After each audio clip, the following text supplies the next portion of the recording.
ଶାଳଖମଣ ନାଁରେ ଗୋଟିଏ ଗାଁ ଥିଲା। ସେଠାରେ ରହୁଥିବା ରବି ଓ ତା ପତ୍ନୀ ମୀନାକ୍ଷୀ ଓ ତା ବାପା ଛୋଟ ଘରେ ରହୁଥିଲେ। ରବିର ବାପା ବହୁତ ପରିଶ୍ରମ କରୁଥିଲା। ଅଧେ ଅଧେ କରି ବହୁତ କିଛି ରଖିଲେ ଓ ବୟସ ଦୁର୍ବଳ ହେବାରୁ କାମକୁ ଯାଇପାରୁନଥିଲେ। ରବିର ପତ୍ନୀ କିଛି ନା କିଛି କହି ଚାଲିଥିଲେ। ଓହୋ, କିଛି ତ କାମ ଧନ୍ଦା ନାହିଁ, ଖାଲି ଖାଇକି ଶୋଇକି ରହିଲ।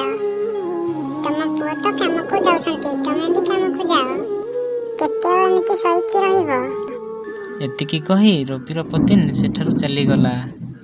ଆଉ ରବିର ବାପା ମନ ଦୁଃଖ କରି ଭଗବାନଙ୍କୁ ଡାକିଲା। ହେ ଭଗବାନ, ମୋତେ ତୁମ ପାଖକୁ ନେଇ ଚାଲ। ହେ ଭଗବାନ, ମୋର କ'ଣ ଭୁଲ? ମୁଁ ତ ଚାଲିପାରୁନି। ହେ ଭଗବାନ, ଯେତେ ଶୀଘ୍ର ପାରୁଛ ମୋତେ ତୁମ ପାଖକୁ ନେଇ ଚାଲ। ସେହି ସମୟରେ ରବି ଘରକୁ ଆସେ ଓ ତା ବାପାଙ୍କୁ କାନ୍ଦିବାର ଦେଖେ ଓ ସେ କିଛି ନ କହି ତା ପତ୍ନୀ ପାଖକୁ ଚାଲିଯାଏ। ଆରେ ମୀନାକ୍ଷୀ, ବାପା କାନ୍ଦୁଛନ୍ତି କ'ଣ ପାଇଁ? ମୁଁ କ'ଣ କହିବି, ବାପା ତ ଯେତେ ସଞ୍ଚୟ କରି ରଖିଥିଲେ ସବୁ ଧୀରେ ଧୀରେ ସରିଗଲାଣି। ଘରେ ଯେତେ ଲୋକ ସେତିକି ଖର୍ଚ୍ଚ ଚାଲିଛି। ଗୋଟେ କଥା କହିବି, ରଖିବ? ତମେ ତୁମ ବାପାଙ୍କୁ ଘରୁ ବାହାର କରିଦିଅ। ଆଉ ଏମିତିରେ ବି ସିଏ ବୁଢ଼ା ହେଇଗଲେଣି, ଘରେ ରଖି ଆଉ ଲାଭ କ'ଣ?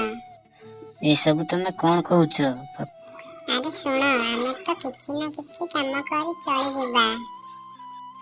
ଆରେ ଏମିତି କେମିତି ବାହାର କରିଦେବି ବାପାଙ୍କୁ? କ'ଣ ପାଇଁ ବାହାର କରିପାରିବାନି? ଆମେ ତ ଆମର କିଛି ନା କିଛି କରି ଚଳିଯିବା।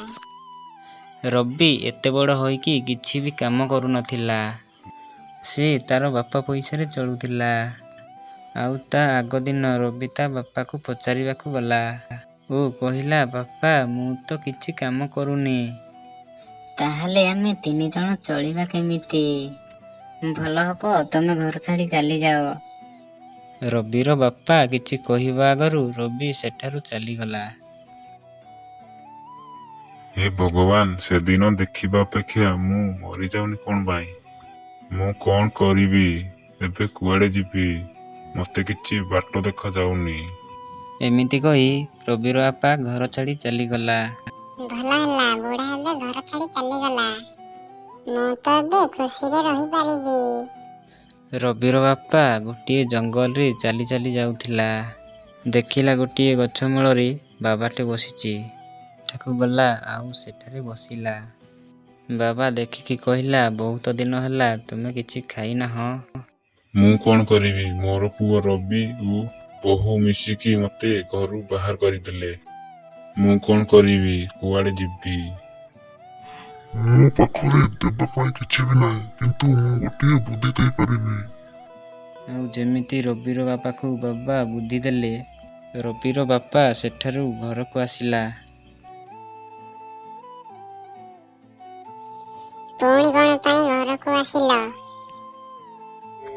ଆରେ ବୋହୂ, ମୁଁ ଯିବା ଆଗରୁ କିଛି ଦେଇକି ଯିବି। ଆଉ କିଛି ଗୁପ୍ତଧନ ବିଷୟରେ ତତେ କହିବି। କ'ଣ କହୁଛ ତମେ? ହଁ, ଗୁପ୍ତଧନ ବିଷୟରେ କିଛି କହିବି। ହଁ ରେ ପୁଅ, ତୋ ଜେଜେ ତୋ ପାଇଁ ଗୋଟିଏ ଜିନିଷ ରଖିକି ଯାଇଥିଲେ। ତୋ ଜେଜେ ମୋତେ କହିକି ଯାଇଥିଲା, ଯେବେ ତୋ ସମୟ ଆସିବ ଉପରବାଲା ପାଖକୁ ଯିବା ପାଇଁ, ଏହି ଗୁପ୍ତଧନ ବିଷୟରେ ତୋ ପୁଅକୁ କହିକି ଯିବୁ। ତୁ ଯେତେ ଦିନ ଯାକେ ବଞ୍ଚିବୁ ସେତେ ଦିନ ଯାକେ ଧନ ବଢ଼ିବ। ମୋତେ ଭଗବାନ କହିଲେ ମୁଁ ଯେତେ ଦିନ ବଞ୍ଚିବି ସେତେ ଧନ ବଢ଼ିବ। ଆଉ ଏହି କଥା ମୁଁ ତମକୁ କହିବା ପାଇଁ ଆସିଥିଲି। ଆଉ ବେଶୀ ଦିନ ମୁଁ ବଞ୍ଚିବି କି ନାହିଁ ଜାଣିନି। ଆଉ ରବିର ପତ୍ନୀ ଖୁସି ହୋଇକି କହିଲା, ତମେ କ'ଣ ପାଇଁ ଘର ଛାଡ଼ି ଚାଲିଯିବ? ଆଉ ଏବେ ତମେ କୁଆଡ଼େ ବି ଯିବ ନାହିଁ। ଏଠି ରହିବ ଆଉ ଆମ ସାଙ୍ଗରେ ରହିବ। ଆରେ ବାପା, ଏବେ ତୁମେ କୁଆଡ଼େ ଯିବ? ତୁମେ ତ ଆମ ସାଙ୍ଗରେ ରହିବ। ଠିକ୍ ଅଛି, ମୁଁ ରହିବି, ତୁମ ଇଚ୍ଛା। ଆଉ ରବିର ବାପା କହିଲା, ଠିକ୍ ଅଛି, ମୁଁ ଘରେ ରହିବି।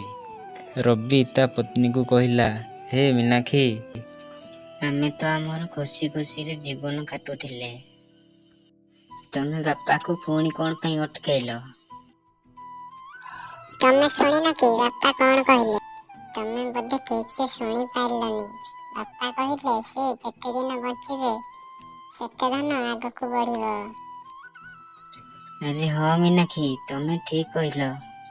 ତମେ କାମ କରିବାକୁ ଯାଅ। ଠିକ ଅଛି, ମୁଁ ଏବେ ରେଡି କରିଦଉଛି।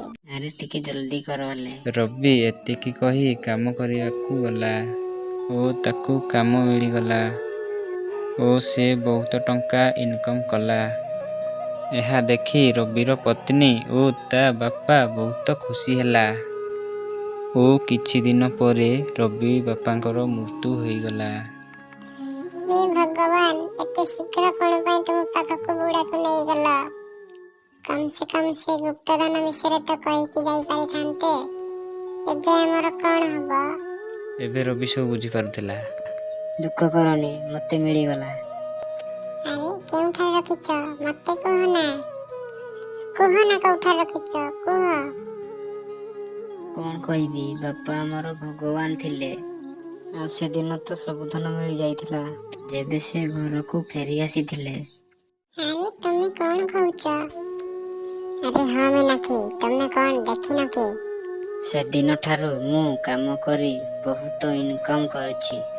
ଆଜିଠାରୁ ମୁଁ ବହୁତ କାମ କରିବି ଓ ବହୁତ ଟଙ୍କା ଇନକମ୍ କରିବି। ସେହି ଦିନଠାରୁ ରବି ଓ ତା ପତ୍ନୀ ଖୁସିରେ ଜୀବନ କାଟିଲେ। ଯଦି ଆମ ଭିଡ଼ିଓଟି ଟିକେ ଭଲ ଲାଗିଥାଏ ତାହେଲେ ଗୋଟିଏ ଲାଇକ୍ କରିଦିଅ।